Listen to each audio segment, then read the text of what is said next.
Somewhere in the far north, a cold wind sweeps across an empty plain. Snow drifts in silence. The land stretches on forever, white and still. Thousands of years ago, this same wind carried the sound of heavy footsteps. Massive creatures moved through this frozen world.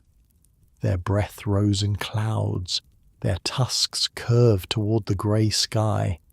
They walked together as they always had through the endless white. But on one particular day, one of them took its final step, and it did not know, it could not know, that when it closed its eyes for the last time, an entire species closed its eyes with it. This is the story of how the mammoths vanished from our world, not in a flash of fire, not from a single terrible moment, but slowly, quietly, through countless small changes that, one by one, pushed them toward a silence from which they would never return. If you find yourself here often, or if this is your first time, consider subscribing. And if you feel like it, leave a comment telling me where you're listening from tonight. I love reading those as I fall asleep myself. Now, let us continue. To understand how they disappeared, we need to first understand who they were. Because mammoths were not monsters. They were not strange beasts from some forgotten nightmare. They were family. Picture an elephant. Now imagine that elephant covered head to toe in thick, shaggy fur the colour of wet earth. Imagine ears so small they barely poke through the hair. Imagine a hump of fat rising behind the head, storing energy for the long winters. Imagine tusks that spiral outward and upward, sometimes reaching lengths of 4 meters or more. That was the woolly mammoth, standing about 3 meters tall at the shoulder, built for a world of ice and wind and bitter cold. They travelled in groups. Mothers walked alongside their young. Older females led the way, carrying in their memories the paths to water, to grazing grounds, to shelter. Young males followed at the edges, watching, learning, waiting for their time. They ate grass, dry grass mostly, the kind that grew on the frozen plains in patches between the snow. They used their tusks to push aside the white drifts, to scrape at the hard ground, to reach whatever plants lay hidden beneath. Moss, roots, anything that could fill a belly the size of a small room. Life was hard, but they were made for hard. Their bodies were machines designed for survival in the cold. That thick fur trapped warmth against the skin. The fat beneath stored calories that could last through months of scarce food. The small ears and short tails meant less surface area to lose heat. Every part of them was an answer to the same question. How do you live when the world is frozen? They communicated in ways we're only beginning to understand. Low rumbles that travelled through the ground, trumpeting calls that could be heard across miles of open steppe. A mother knew the voice of her calf. The herd knew when danger was near. They touched each other with their trunks, gentle gestures that meant something, though we will never know exactly what. When one of them died, the others did not simply walk away. They lingered. They touched the body. They seemed to understand that something had ended. We see this in elephants today, and there is no reason to think mammoths were any different. They remembered. They mourned. They carried their dead with them in some way we cannot fully grasp. The calves stayed close to their mothers for years. They learned the roots. They learned which plants were good to eat and which to avoid. They learned the sounds that meant water, the smells that meant predators. Everything a young mammoth needed to survive had to be taught, passed down through generations of mothers and grandmothers and great-grandmothers stretching back into the depths of time. And they were not alone in this frozen world. Around them moved other giants, woolly rhinoceroses, covered in their own coats of rough hair, pushing through the drifts, enormous bison with horns that could gore a predator in seconds, horses, smaller than the ones we know today, but tough and quick. And then there were the hunters. Saber-toothed cats prowled the edges of the herds, those long fangs hanging down past their chins. Cave bears, larger than any bear alive today, emerged from their dens in spring looking for anything they could eat. Wolves ran in packs, patient, always watching for the weak or the young. This was the Ice Age, a time when the world was colder, harsher, and somehow more alive than we can imagine. Giants walked the earth, and among the greatest of those giants were the mammoths. The sky in those days was often grey. Long winters stretched on for what must have seemed like forever. Snow piled in drifts taller than a man. The rivers froze solid, and the wind cut through everything in its path. But life found a way. It always does. Birds flew south when the cold grew unbearable. Smaller animals burrowed deep, sleeping through the worst of it. And the mammoths simply walked on, their massive bodies generating enough heat to keep them warm even on the coldest nights. They had rhythms, patterns. They knew when to move north as the season shifted. They knew which valleys offered shelter from the worst storms. They knew where the rivers ran shallow enough to cross.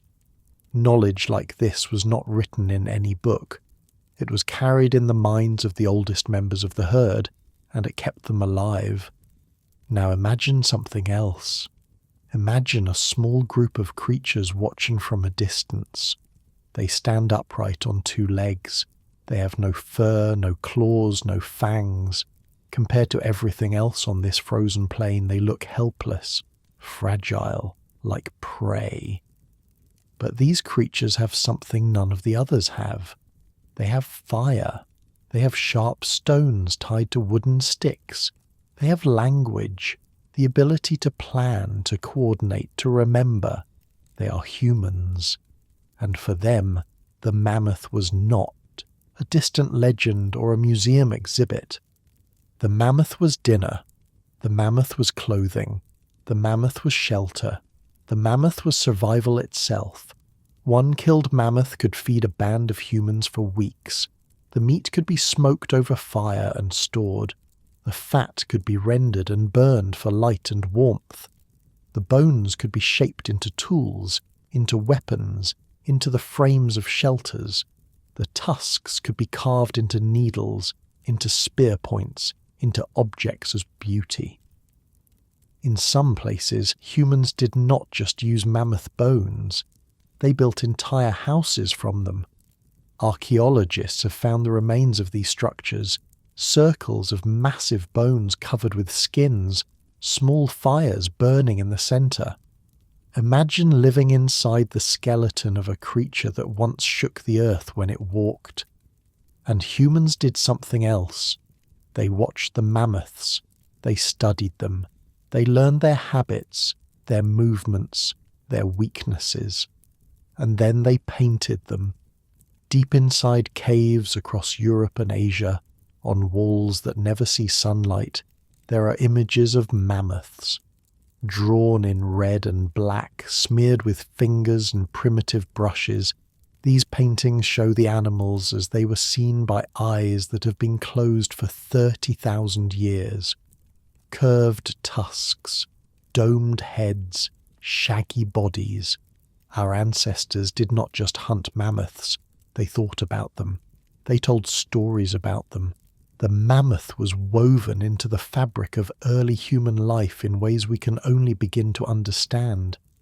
We can imagine them sitting around fires at night, the flames casting dancing shadows on cave walls, and someone begins to speak, to tell a story about the great beast they had seen that day, the hunt they would attempt tomorrow, the mammoth that got away last season.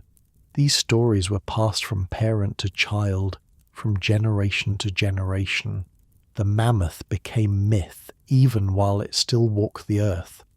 Some researchers believe that mammoths may have been more than just a resource to early humans. They may have been sacred, objects of wonder, creatures that inspired fear and respect in equal measure. When you depend on something for your survival, when your entire way of life revolves around it, that thing becomes more than itself. It becomes part of your world, part of your story. So how did all of this end? How did an animal so powerful, so present, so essential simply vanish? The answer begins with ice, or rather, with ice that started to go away. For tens of thousands of years, massive sheets of frozen water covered much of the northern half of the world. These glaciers locked up so much of the planet's water that sea levels dropped dramatically. Land that is underwater today was dry ground then. You could walk from Asia to North America. You could cross from Europe to Britain without ever seeing the sea. The mammoths lived in the spaces between these ice sheets. Great open plains stretched from modern-day Spain all the way to the farthest reaches of Siberia, a frozen corridor where the cold-adapted animals could roam freely, following the grass, following the seasons. But the Earth never stays the same. It never has. Around 12,000 years ago, the climate began to shift. Temperatures crept upward, not dramatically, not overnight. A fraction of a degree here, a slightly shorter winter there. Century after century the world grew just a little warmer, and the ice began to melt. Glaciers that had stood for millennia started to retreat. Rivers swelled with meltwater. Sea levels rose, swallowing the land bridges that had connected continents. The vast frozen steppes began to change. Where once there had been open grassland, now forests began to grow. Trees pushed into spaces that had been treeless for thousands of years. Swamps formed in the low places. The dry, cold world that mammoths knew so well was becoming wet, warm, and green. For some animals, this was good news. Species that preferred forests, that thrived in warmer weather, began to spread. Deer multiplied. New types of plants took hold. But mammoths were not built for this new world. Everything about their bodies was an answer to the cold. Their fur trapped heat, which now became a problem when winters grew milder. Their digestive systems were adapted to the tough, dry grasses of the steppes, not to the leaves and shoots of the spreading forests. The very things that had made them perfect for the Ice Age now made them vulnerable to its end.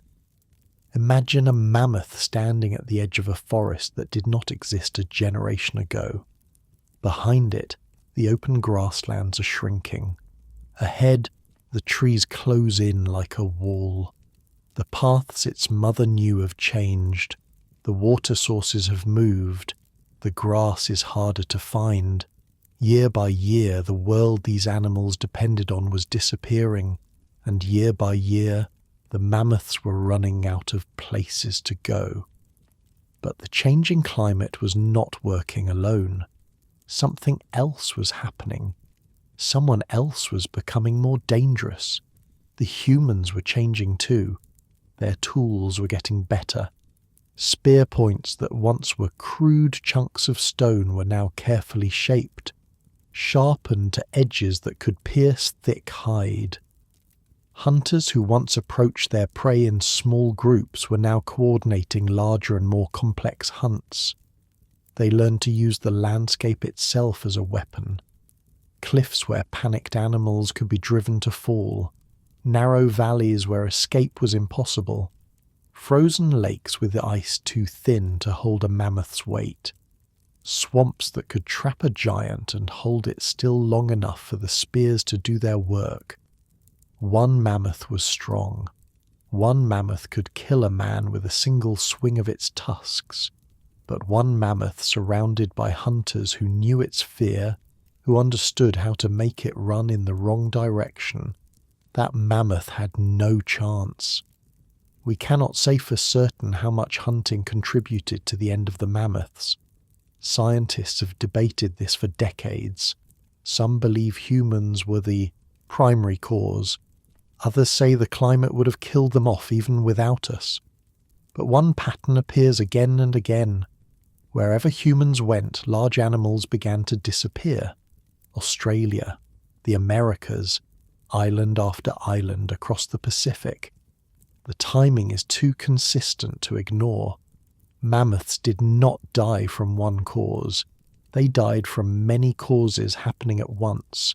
The world was warming, their food was vanishing, their territory was shrinking, and the small, clever creatures that had once watched them from a distance were now hunting them with increasing skill.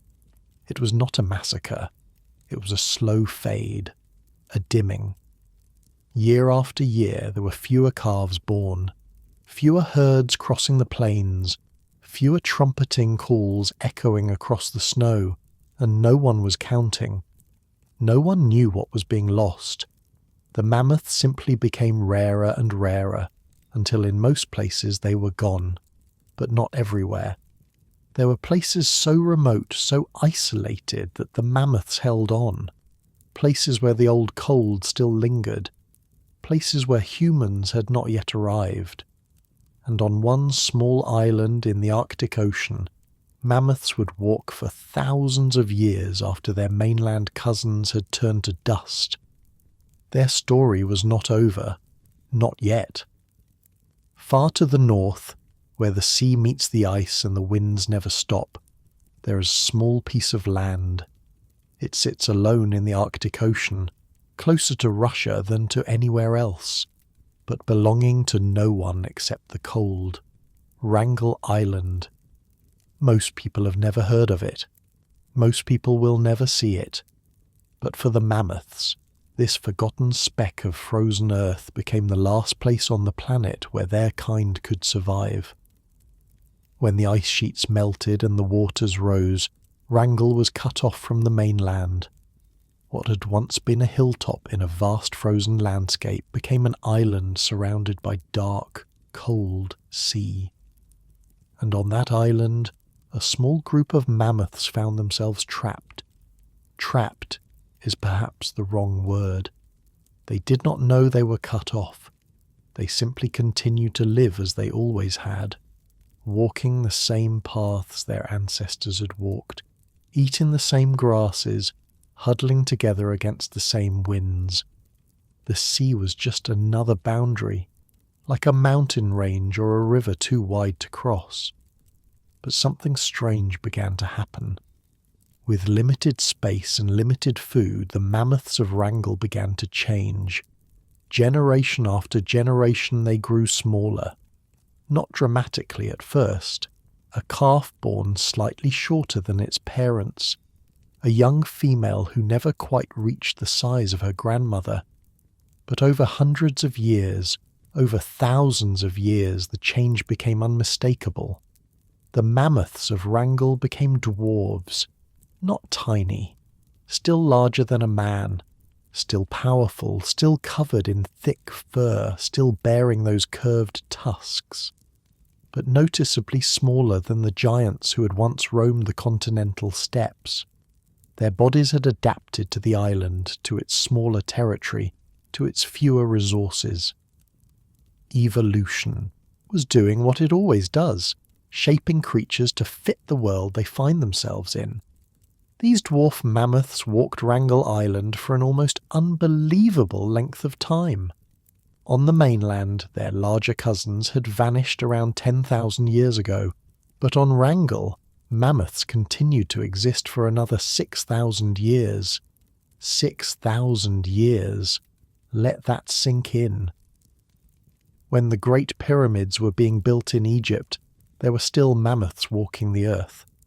When the first pharaohs were taking their thrones, somewhere in the frozen north, a small herd of shaggy creatures was pushing through the snow, searching for grass, living their quiet lives, completely unaware that they were the last of their kind. The world had moved on. Humans had built cities. They had invented writing. They had created kingdoms and empires. And still, on Wrangel Island, the mammoths endured. But isolation comes at a cost.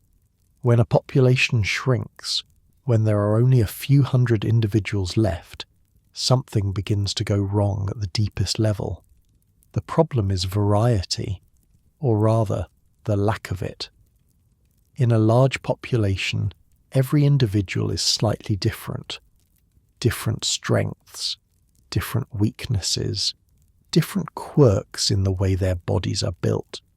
When disease comes, some will be resistant.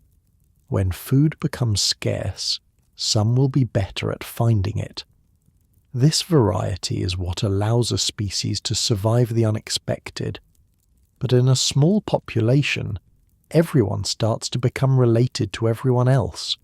Mothers and sons, cousins and cousins, the same blood running through every vein. And with that shared blood come shared weaknesses. Defects that would have been rare in a large population begin to appear more often. A calf born with a twisted spine, a female who cannot produce milk, a male whose immune system cannot fight off infection. These problems spread through the population because there is nowhere else for the bloodlines to go. Scientists who have studied the remains of Wrangel mammoths have found evidence of this decline. Their bones show signs of diseases that healthy populations could have resisted. Their teeth suggest problems with development. The genetic code extracted from their frozen bodies tells a story of a species slowly losing its ability to survive. They were running out of options, running out of health, running out of time. And then there were the things no one could predict.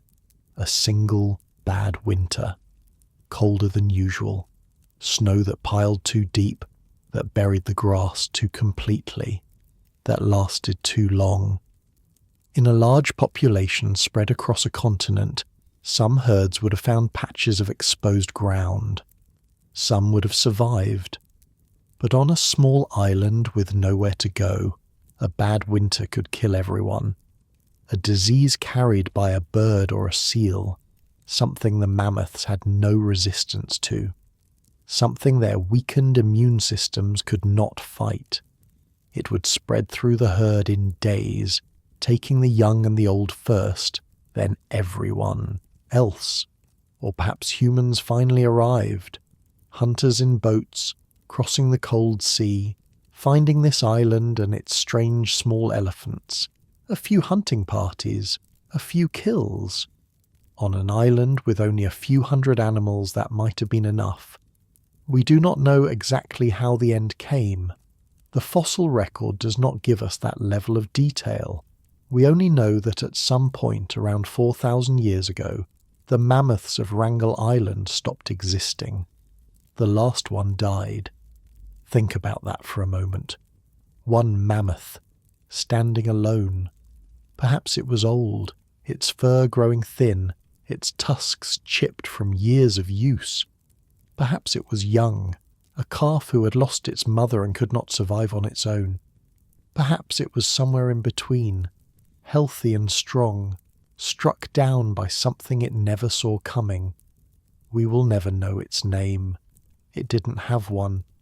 We will never know if it was male or female, young or old, sick or healthy. We only know that it existed, and then it did not. It did not know it was the last. How could it? It simply lived its life, did what mammoths do, and then one day it lay down and did not get up again. The wind blew over its body, the snow began to cover it, and the world continued to turn, indifferent to what had been lost. For that mammoth, it was just another day that happened to be the final one. For the species, it was the end of a story that had lasted for millions of years, an entire branch of life gone, a way of being in the world, erased, and no one was there to witness it. No one marked the moment. No one mourned. After that, silence. The island was empty of mammoths. The paths they had worn into the earth slowly faded. The grass they had grazed grew tall and wild. Within a few generations there was nothing left to show they had ever been there. Or so it seemed. The cold has a way of preserving things. In the far north, where the ground stays frozen year-round, the past does not decay the way it does in warmer places. Things that die there can remain almost unchanged for thousands of years, locked in ice, waiting. And the mammoths left more behind than anyone expected. In Siberia, in Alaska, in the frozen reaches of the Arctic, the earth had been giving up its secrets. Not just bones, not just tusks, entire bodies. Complete mammoths, preserved so perfectly that they still have skin, still have fur, still have the dried remains of food in their stomachs, still have eyes that stare out from faces that have not changed in 10,000 years. The permafrost is like a giant freezer. Anything buried in it stays cold, stays intact, stays waiting. And when that permafrost begins to melt, when rivers carve new channels through ancient soil, when the summer sun beats down a little longer than it used to, things start to emerge. Imagine finding one. You're walking along a riverbank in northern Siberia. The summer sun has been beating down for weeks, and the permafrost is melting along the edges, crumbling away into the water. You see something sticking out of the mud. At first you think it is a log, a piece of driftwood carried down from somewhere upstream. Then you look closer. Then you realize it is a leg. A huge, fur-covered leg, the hair still clinging to the hide, the foot still attached, the toes still visible beneath the matted fur. Your heart stops. You're looking at something that has been hidden for longer than human history. Something that last drew breath when your ancestors were living in caves, when the world was a different place entirely. This has happened. This happens still. Hunters and herders in the north stumble upon these remains with surprising regularity. Children playing near rivers have found them. Workers building roads have uncovered them. Each time a piece of the ancient world emerges from the frozen ground, looking almost as if it could stand up and walk away. Some of these discoveries have been breathtaking. Baby mammoths frozen so perfectly that their eyes are still visible, their trunks still flexible, their skin still soft to the touch. One famous specimen, a baby girl the scientist named Lyuba, was found by a reindeer herder in 2007. She had died 40,000 years ago, but she looked like she might have fallen asleep just yesterday. Her trunk was intact. Her ears were preserved. Even the tiny hairs inside her ears were still there. Scientists have examined the contents of their stomachs and found traces of the plants they ate on their last day of life. Buttercups, grasses, small flowers that still grow in those same regions today. In one case, researchers found traces of milk, still undigested, from a calf that had nursed from its mother just hours before it died. These are not abstract fossils, these are bodies, real bodies that were once warm and alive, that breathed and walked and felt the cold wind on their faces. Standing before one of them is like standing before something sacred, a window into a world we thought was closed forever. From these frozen time capsules, we have learned things that bones alone could never tell us. We know what they ate. We know what parasites lived in their guts. We know the colour of their hair, which ranged from light blonde to dark brown. We know that some of them had thick underwool beneath the longer outer hairs, an extra layer of warmth against the cold. And we have their blood, their tissue, their genetic code. From tiny samples extracted with careful needles, Scientists have mapped the mammoth genome. They have compared it to the genes of modern elephants and traced the family tree. They have identified the mutations that made mammoths different, the tiny changes in code that gave them their thick fur, their cold-resistant blood, their massive tusks. This knowledge has led to a question that would have seemed like fantasy just a few decades ago. A question that is now being asked in serious laboratories by serious scientists. Could we bring them back? Not the mammoths that lived. They are gone, and nothing can change that. But could we take an elephant, the mammoth's closest living relative, and give it the traits that once allowed its cousin to survive in the cold? Could we create something new, something that walks like a mammoth, looks like a mammoth, lives like a mammoth, even if it is not quite the same? Some researchers are trying to find out. They are taking mammoth DNA and splicing it into elephant cells. They are attempting to grow tissue with mammoth characteristics. They dream of a day when herds of these new creatures might roam the northern plains again, filling an ecological role that has been empty for thousands of years. They imagine these animals trampling the snow, exposing the cold ground beneath, helping to keep the permafrost frozen, slowing the release of greenhouse gases from the melting north. It sounds like something from a movie, something too strange to be real. But the science is real. The laboratories are real. The researchers working on this project believe it might actually be possible within our lifetimes. Others are not so sure this is a good idea. They worry about the ethics. They question whether we have the right to play with life this way. They point out that the world the mammoths knew is gone, and creating new ones would not bring it back. An elephant with mammoth genes is still an elephant. It would not carry the memories of its ancestors. It would not know the paths they walked or the lives they lived. It would be something new, something artificial, something that never existed before.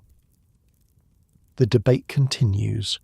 The science moves forward, slowly, and somewhere in a laboratory, cells that carry fragments of mammoth code sit frozen in containers, waiting to see what the future holds. But perhaps the most remarkable thing is not what we might do with this knowledge. It is what the knowledge itself represents. For thousands of years, humans drew mammoths on cave walls. We carved them into ivory. We told stories about them around fires that burned out long ago. They were part of our world, and then they were gone, and all we had left were bones and myths. Now we can read their genetic code like a book.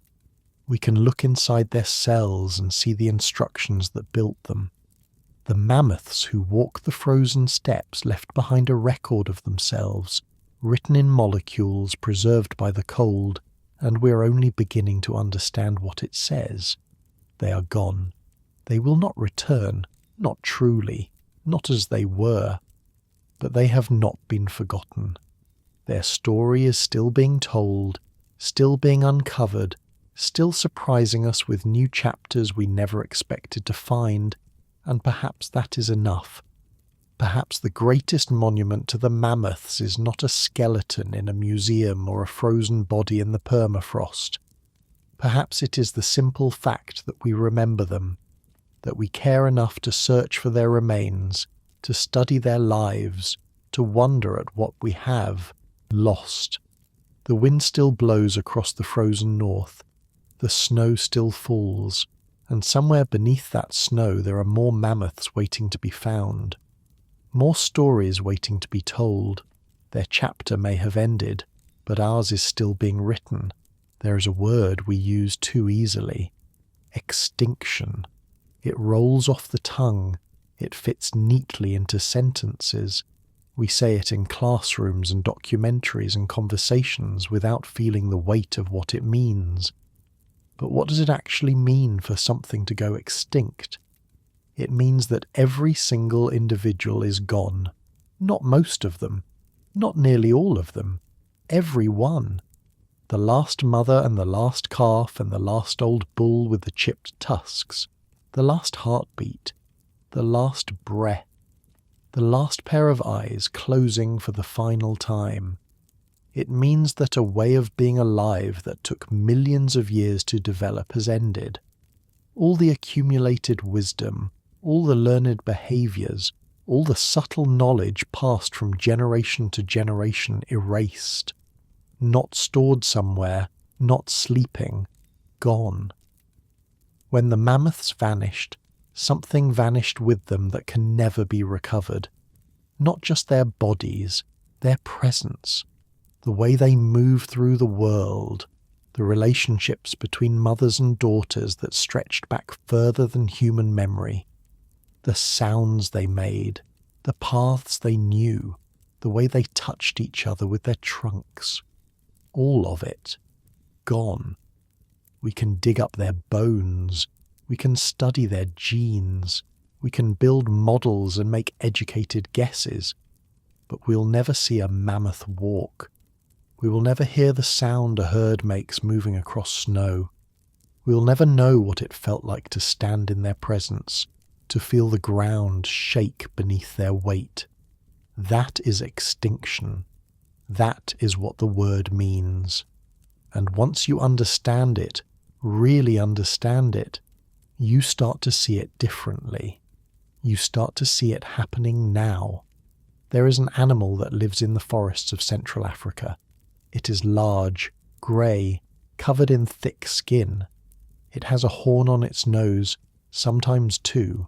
It moves slowly through the undergrowth, eating leaves and branches, living a quiet life in the shadows of the trees. This is the rhinoceros, and there are almost none left. 100 years ago there were hundreds of thousands of them. They roamed across Africa and Asia in numbers that seemed impossible to diminish. They were ancient, those animals. Their ancestors walked the earth alongside the mammoths. They survived the Ice Age, survived the warming that followed, survived everything the planet threw at them for millions of years. Then we came along. Hunters shot them for sport. Rich men travelled from distant countries to kill them and pose with the bodies. Poachers killed them for their horns, which some people believe have magical properties, can cure diseases, bring good luck. The horns are made of keratin, the same stuff as your fingernails, but that has not stopped people from paying fortunes for them. Farmers pushed the rhinos out of their homes to make room for crops. Forests were cleared, grasslands were fenced. The spaces where rhinos could live grew smaller and smaller, until the animals that once roamed freely across continents were squeezed into tiny pockets of protected land. Now there are a few thousand, maybe less, depending on which species you count. Some kinds of rhinoceros exist only in zoos, pacing back and forth in enclosures that are nothing like the world they evolved to inhabit. Some exist only as a handful of individuals in protected reserves, watched over by armed guards day and night, every movement tracked, every calf celebrated like a miracle. If you were born 50 years from now, you might only know the rhinoceros from pictures, from old footage, from skeletons in museums. You might wonder what it was like to live on a planet where these animals walked freely. You might feel about them the way we feel about mammoths, and the rhinoceros is not alone. There is an animal that lives on the frozen edges of the world. It is white, massive, built for cold. It hunts seals on the ice, waits by breathing holes, swims through frigid waters that would kill a human in minutes. This is the polar bear, and the ice it depends on is melting. Every year the Arctic shrinks a little more. Every year there is less time for hunting, less stable ground, longer swims between patches of ice. The bears evolved over hundreds of thousands of years to live on that ice. Their white fur, their massive paws, their ability to swim for hours in freezing water, all of it was shaped by a world of permanent cold, a world that is no longer permanent. The bears are getting thinner. Mothers are having fewer cubs.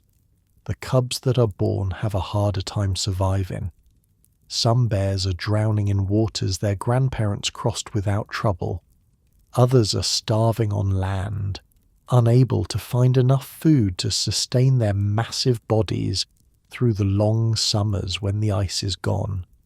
Scientists watch the numbers drop and try to predict when the tipping point will come, when there will be too few bears left to maintain a healthy population, when the downward spiral will become impossible to stop. The models are not encouraging. The timelines keep getting shorter. It could happen in our lifetime. It could happen while we are busy with other things, not paying attention, assuming someone else is taking care of it. The polar bear could become a memory, a symbol of a world that no longer exists, an animal our grandchildren will only know from photographs and old documentaries. There is an animal that lives in the jungles of Asia. It is orange and black, striped like shadows through leaves. It is strong enough to bring down prey twice its size. It has been worshipped and feared and hunted for centuries. This is the tiger, and there are fewer of them left in the wild than there are in private collections in some countries. Fewer wild tigers on the entire planet than there are in backyards and roadside attractions and private estates. Let that sink in for a moment. More tigers in cages than in jungles. Their forests are being cut down. Every year more trees fall to make room for farms and roads and cities. The jungle shrinks, and the tigers shrink with it, pushed into smaller and smaller fragments of what was once a continuous wilderness. Their prey is disappearing too. The deer and wild pigs they hunt are being hunted themselves, or losing their own habitat, leaving the tigers with nothing to eat. Poachers kill them for their bones and skin. In some places, tiger parts are worth more than gold. A single animal can be worth tens of thousands of dollars on the black market, and there are people willing to take the risk. Rangers patrol the reserves, but the reserves are vast and the rangers are few. Every year tigers disappear, some to poachers, some to starvation, some simply vanishing into forest that can no longer support them. Every year the wild population shrinks, retreating into smaller and smaller patches of jungle, until someday there may be nowhere left to retreat to. The tiger could become an animal that exists only in captivity, pacing behind fences bred for display, stripped of everything that made it wild. There is an animal that lives on the grasslands of Africa, the largest creature to walk the land today. It has grey skin, huge ears, a long trunk that can pick a single blade of grass or lift a fallen tree. It lives in families, remembers its dead, travels paths that its ancestors travelled for thousands of years. This is the elephant, the mammoth's closest living relative, and it is disappearing too. They are so like the mammoths, these elephants. They live in families led by old females. They remember places and faces for decades. They mourn their dead, returning to the bones of fallen family members, touching them gently with their trunks. They communicate in sounds too low for human ears to hear, rumbles that travel through the ground and can be felt miles away. When a matriarch dies, her knowledge dies with her. The routes she knew, the water sources, the dangers to avoid. It takes generations to rebuild what is lost when an old elephant falls. Poachers kill them for ivory. The same material that made mammoth tusks so valuable to ancient humans now makes elephant tusks valuable to modern criminals. Every year, thousands of elephants are shot. Their faces are hacked apart to remove the tusks. Their bodies are left to rot in the sun while the ivory is smuggled across borders, sold in markets, carved into trinkets and jewellery that people display in their homes without thinking about where it came from. Conservationists fight to protect them. Rangers patrol the reserves, risking their lives to keep the elephants safe. Laws are passed and treaties are signed. International agreements are made, promises exchanged, commitments declared. But the killing continues. The demand for ivory remains, and the elephant herds that once covered the African plains grow smaller and more scattered with each passing decade. Some herds have lost all their older members, young elephants without guidance, without the accumulated wisdom of generations, wandering in search of food and water, making mistakes their grandmothers would never have made. The structure of elephant society is breaking down, damaged by decades of killing, and no one knows if it can be rebuilt. These animals are not fossils. They are not legends. They are alive right now, breathing the same air we breathe, walking on the same planet we walk on. And they are running out of time. Think about the mammoths again. Think about how they must have seemed to the people who lived alongside them. Permanent, powerful, part of the landscape like mountains or rivers. Something that had always been there and always would be. No one thought they would disappear. No one imagined a world without them. And then, slowly, they were gone. The rhinos and bears and tigers and elephants seem permanent to us too. We grow up seeing them in books and zoos and nature documentaries. We assume they will always be there. We take their existence for granted the same way our ancestors took the mammoths for granted. But nothing is guaranteed. Nothing is permanent. The mammoths proved that. And if we are not careful, we will prove it again. There is a difference, though, a crucial difference between then and now. When the mammoths disappeared, no one understood what was happening. The hunters did not know they were killing the last herds.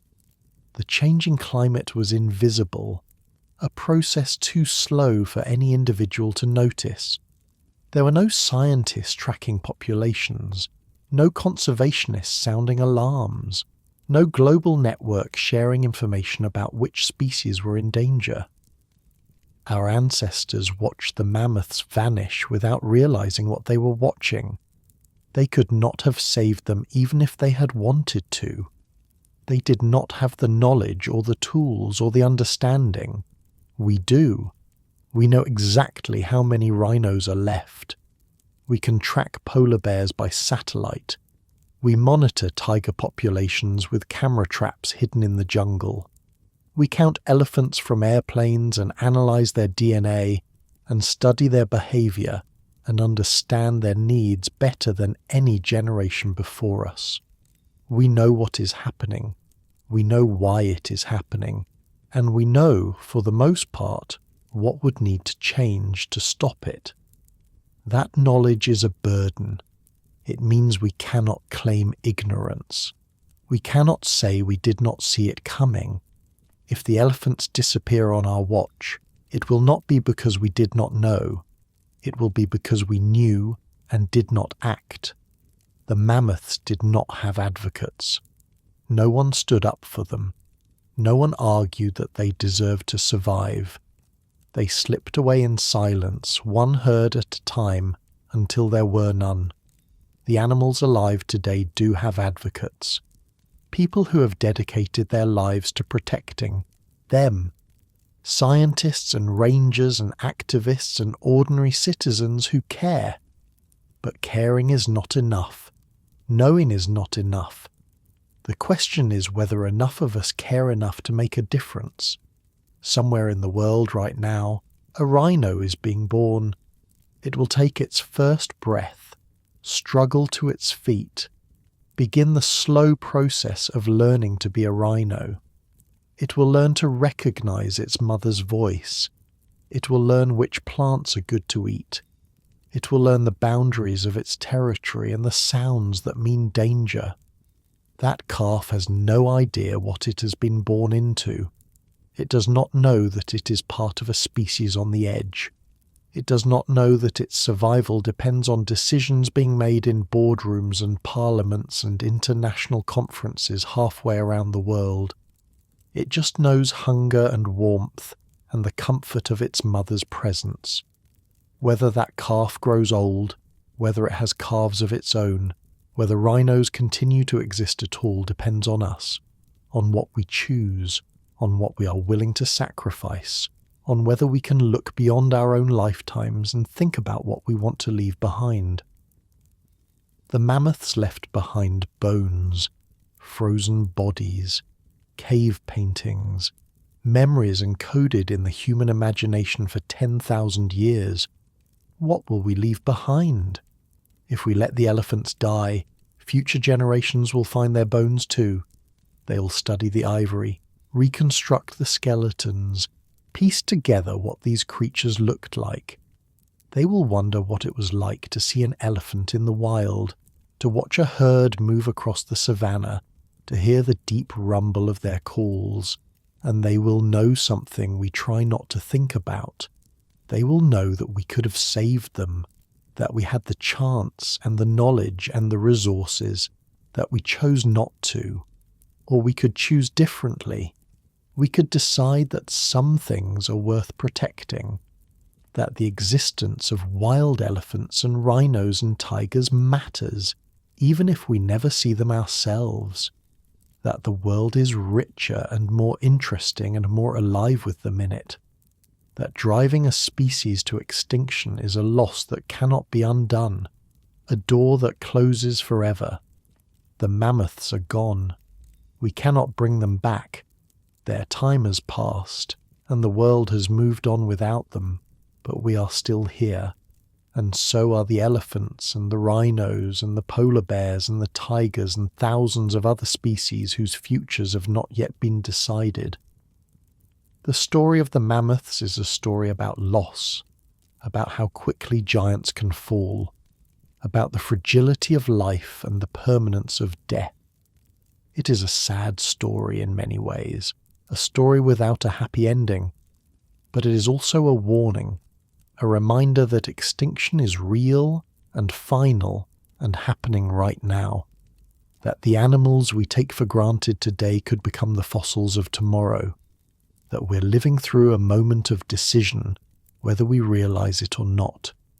The mammoths cannot speak for themselves. They cannot tell us what it felt like to watch their world disappear. But their bones speak for them. Their frozen bodies speak for them. The empty steps where they once walked speak for them. And if we are willing to listen, they have something to teach us. Something about loss. Something about responsibility. Something about what it means to share a planet with other creatures and what it costs when we fail to protect them. Their chapter ended, but ours is not yet. The question is what we will write in it.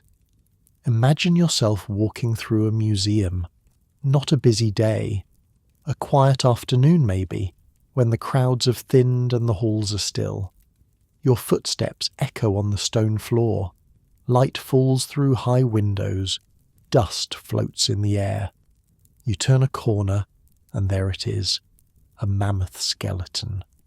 Mounted on a platform, bones held together with metal rods and wire, standing in the centre of the room like it has been waiting for you. You stop. You look up. The skull is enormous, bigger than you imagined. The eye sockets are dark and empty, but somehow they still seem to be looking at something. The tusks curve outward and upward, sweeping through the air in a spiral that took a lifetime to grow. The ribs arc like the hull of a ship. The leg bones are thicker than your entire body. This thing was real. This thing walked. This thing breathed and ate and slept and woke and felt the wind and the cold and the sun. This thing had a mother who nursed it and protected it and taught it how to survive. It had siblings, perhaps, other calves born in the same herd, playmates in its youth. It had favourite places to graze, paths it walked so many times that its feet knew the way without thinking. It knew fear. The sudden tension when a predator appeared on the horizon. The instinct to move closer to the herd, to the safety of numbers. It knew comfort too. The warmth of pressing against another body on a cold night. The familiar smell of its mother. The relief of finding water after a long dry walk. And now it is bones in a museum, and you are standing before it, separated by 10,000 years of silence. Most people glance at a skeleton like this and move on. They read the little plaque, nod, take a picture, walk to the next exhibit. It is just another thing to see, another item on the list. But if you stand there long enough, if you let the silence settle around you, something shifts. The bones stop being a display. They start being a body, a creature that once existed, as real as you are now, standing in that same spot, living its own life in its own world. Behind those bones is a story, not a story in a book or a documentary, a real story made of real days, real struggles, real moments of fear and comfort and hunger and rest. That mammoth had a first day of life, when it struggled to its feet on shaking legs while its mother watched. It had a last day, when something went wrong and it lay down and did not get up. All the days in between are gone. We will never know them, but they happened. They were as real as the day you're living right now. There is something almost sacred about standing in the presence of the dead, even the long dead, even the impossibly dead, the creatures from ages we can barely imagine. Something in us recognizes that we're looking at what remains of a life, and that life matters, even if we never knew it. The mammoths did not choose to become symbols. They did not know they would be remembered. They were just animals, doing what animals do, living their lives until those lives ended. But here we are, thousands of years later, building museums to house their bones, writing stories about their disappearance, wondering what it would have been like to see them alive. Why do we care so much about creatures we never met? Maybe because they remind us of something. Maybe because their story is, in some small way, our story too. We're all just passing through. We're all just here for a little while doing what we can and then we're gone. The mammoths had their time and it ended. We're having ours, and someday it will end too. Standing before that skeleton, you're standing at the intersection of two mortal journeys. Theirs ended long ago. Yours is still unfolding. But for a moment, you share something. A recognition of what it means to be alive and what it means to no longer be. Now imagine something else. Imagine you're not in a museum. Imagine you're somewhere much older, much darker, much more primal. You're deep inside a cave. The entrance is far behind you, a faint glow of daylight that has faded to nothing. The only light comes from a small flame, a torch made of animal fat and dried grass flickering in your hand. The smoke stings your eyes. The air is cold and damp and smells of earth and stone. You're not alone. Others are with you, members of your family, your tribe. You have come here for a reason, though we can only guess what that reason was. Something important, something that mattered enough to crawl through narrow passages, to risk getting lost in the dark, to venture into a place where no sunlight ever reaches. And now you are standing before a wall, a smooth expanse of rock, pale in the torchlight, waiting. Someone begins to draw, with fingers dipped in red ochre, with charred sticks that leave black marks, with tools we can barely imagine. They create an image. Slowly, carefully, the shape emerges from the stone. A domed head, a sloping back, curved tusks that spiral outward, shaggy fur suggested by quick, rough strokes, legs thick as tree trunks, a tail small and almost hidden in the mass of hair, an eye, just a dot, but somehow full of life, a mammoth. You watch it appear, line by line, as if it is stepping out of the rock itself. The artist pauses, steps back, looks at what they have made, adds another stroke, adjusts a curve. They are not rushing. They are taking their time because this matters, because getting it right matters. And when it's finished, you look at it by firelight, and for a moment it almost seems alive, almost seems to be breathing there in the darkness, patient and still. The flames make it flicker, make it seem to move, and for just an instant you could swear you're looking at the real thing. This happened, not once but many times in caves across Europe and beyond. People who lived 20,000 years ago, 30,000 years ago, crawled into the darkness and painted mammoths on the walls. We have found their work. We have stood where they stood, looked at what they created, wondered what they were thinking. Why did they do it? We do not know for certain. Maybe it was religious, a way of honouring the spirits of the animals they hunted. Maybe it was practical, a way of teaching young hunters what to look for. Maybe it was something else entirely, something we cannot understand because we are too far removed from their world. But one thing is clear.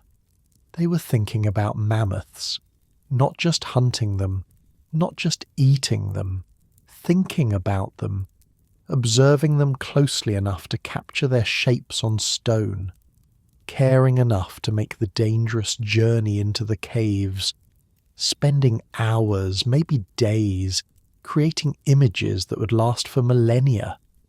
Those cave paintings are a kind of message, a letter written in ochre and charcoal sent across time to anyone who might find it. And the message says, we were here. The mammoths were here. We saw them. We knew them. We thought they were worth remembering. 30,000 years later, we received the message. We found the caves. We shone our lights on the walls and saw what they had made. And across all those centuries, all those generations, all those changes in the world, we understood. We knew exactly what they had drawn. We recognized it immediately. That is the power of the mammoth. It connects us to our ancestors in a way that almost nothing else can. When we look at those cave paintings, we're looking through the same eyes that saw real mammoths walking across real landscapes. We're sharing a moment with people who lived and died before the pyramids, before writing, before cities, before almost everything we think of as civilization. They saw mammoths, and they wanted someone someday to know. Now imagine a night around a fire. This is long before the caves, or maybe around the same time. A small group of people huddled together against the cold, the flames throwing dancing shadows on their faces. The stars are bright overhead, brighter than we ever see them now, unobscured by city lights or pollution. The world is dark and quiet, and the fire is the centre of everything. Someone begins to speak, to tell a story. Maybe it is about a hunt, a mammoth that got away, that led them on a chase across the frozen plains, that nearly killed one of them before it finally escaped. The storyteller acts it out, mimics the mammoth's movements, the swing of its tusks, the thunder of its charge. The children listen, eyes wide, imagining the great beast, the danger, the thrill. They will remember this story. They will tell it themselves someday, adding their own details, their own embellishments. Or maybe it is a different kind of story. A story about where the mammoths came from, why they are so big, what happens to them when they die. Every culture has stories like this, stories that explain the world, that give meaning to the things we see around us. Stories about ancestors and spirits, and the deep connections between all living things. The mammoths must have had their own mythology, their own legends, woven into the fabric of human imagination for thousands of years. Those stories are gone now. No one wrote them down. No one recorded them. They existed only in memory, passed from parent to child, and when the last person who remembered them died, the stories died too. But the impulse remains. We are still telling stories about mammoths, different stories based on bones and DNA and frozen bodies, but stories nonetheless. The human need to understand, to explain, to make sense of the world, that need has not changed in 30,000 years. The mammoths were part of us, part of our history, our imagination, our sense of what the world is and what it contains. For our ancestors, they were as familiar as the sun and the moon, as permanent as the mountains, as much a part of life as breathing. And then they were gone, and we kept telling stories about them anyway. There is something beautiful in that, something that speaks to the best parts of what we are. We do not forget. We do not let go easily. Even when something is lost, we hold on to it. We remember it. We keep its memory alive in whatever way we can. The mammoths live in cave paintings. They live in museum skeletons. They live in the frozen bodies emerging from the permafrost. They live in the stories we tell, the documentaries we make, the books we write. They are gone, but they are not forgotten. And perhaps that is the greatest gift we can give to anything that has passed from the world. The gift of memory, the gift of attention, the gift of caring enough to look, to wonder, to ask what their lives were like and what their deaths meant. The mammoth in the museum cannot feel your gaze. It cannot know that you're standing there, thinking about it, trying to imagine the creature it once was. But you know, you're bearing witness to something. You're acknowledging that this life existed, that it mattered, that its end was a loss worth mourning. That is what we owe the dead. Not just the mammoths, but all the dead. All the creatures that have come and gone on this planet. All the lives that flickered into existence and then flickered out. We owe them our attention, our recognition, our willingness to stand before what remains and say, "You were here. You were real. You mattered." The mammoths cannot hear us, but we can speak to them anyway.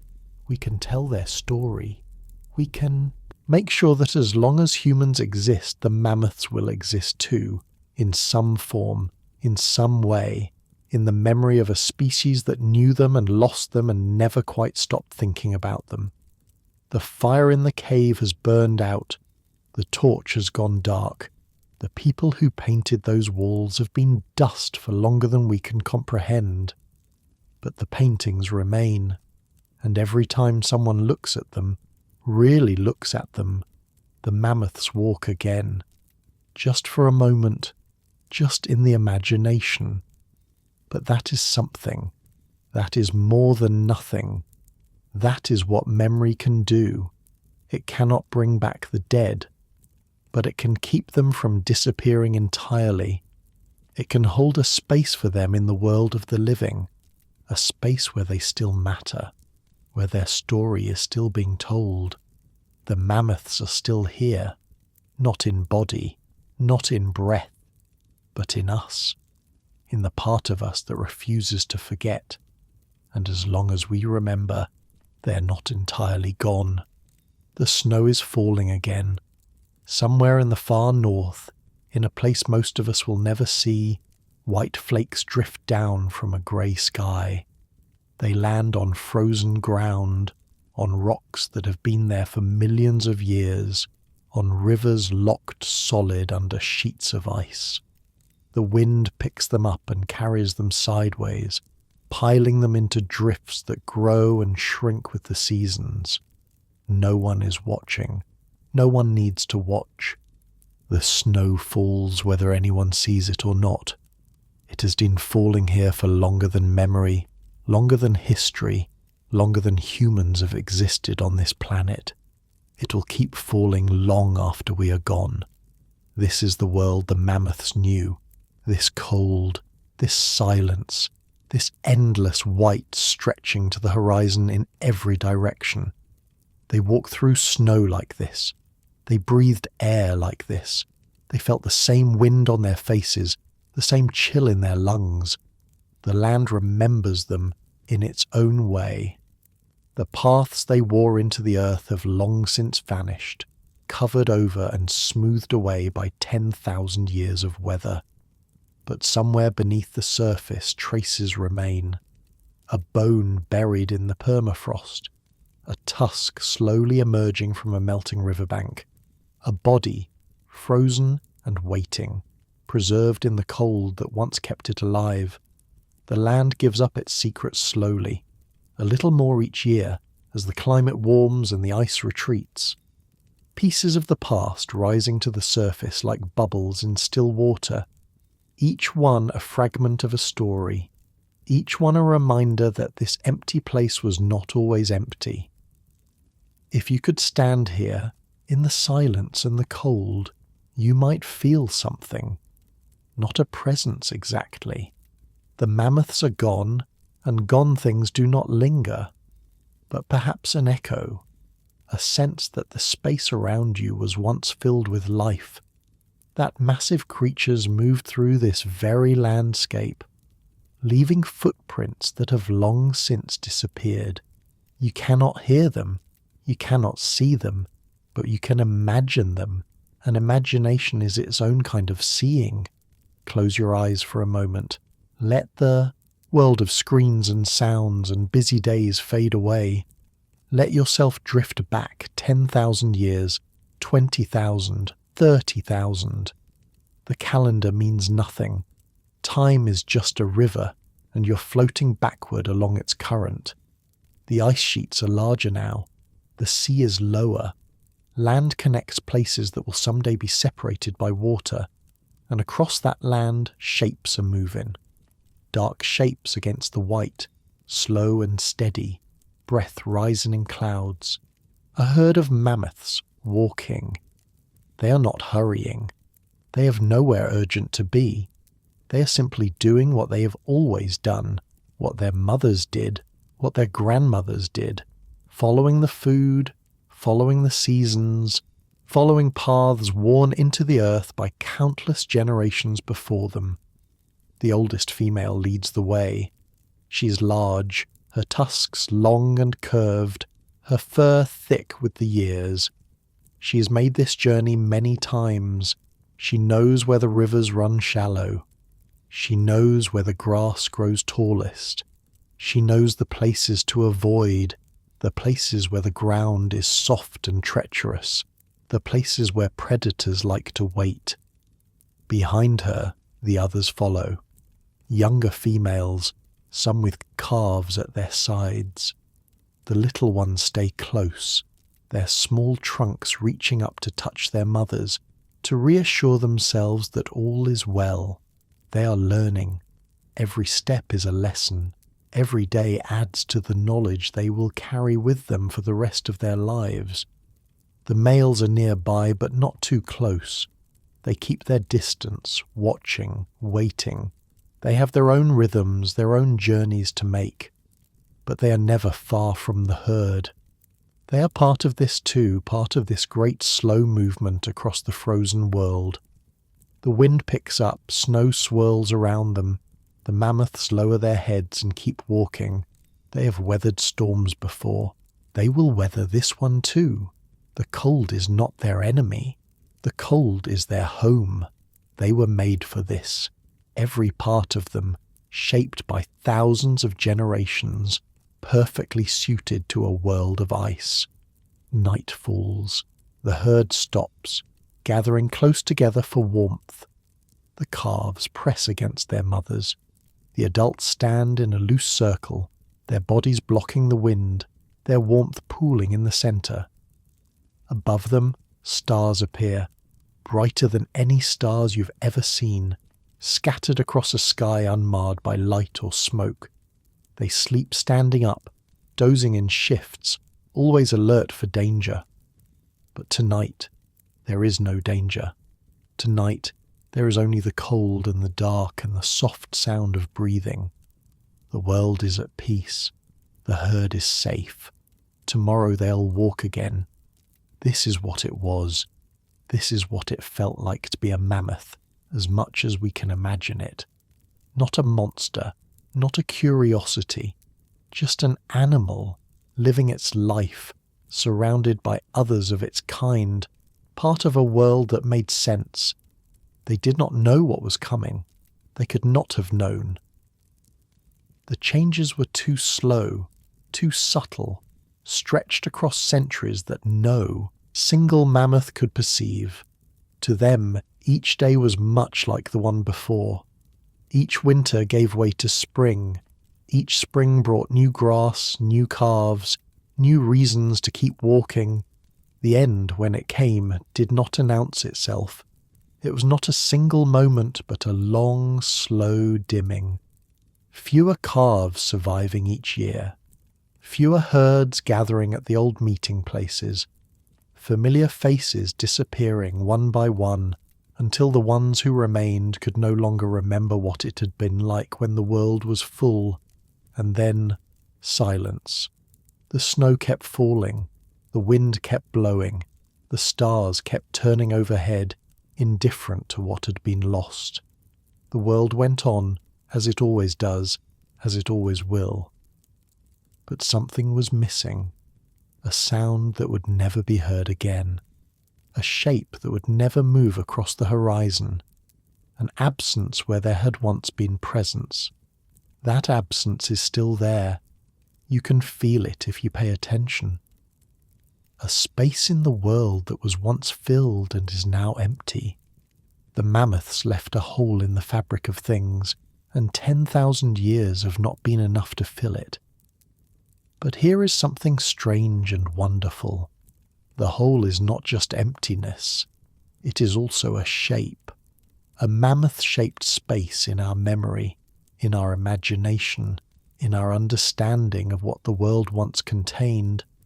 And as long as we can see that shape, as long as we can trace its outline with our minds, the mammoths are not entirely gone. They live in the pause before sleep, when the mind wanders and strange thoughts drift through like clouds. They live in the dreams of children who have seen their pictures in books. They live in the quiet moments when we look at the world around us and wonder what it used to be, what it might become, what we are losing and what we might still save. The snow is still falling. It falls on places where mammoths once walked. It falls on their bones, buried deep in the frozen earth.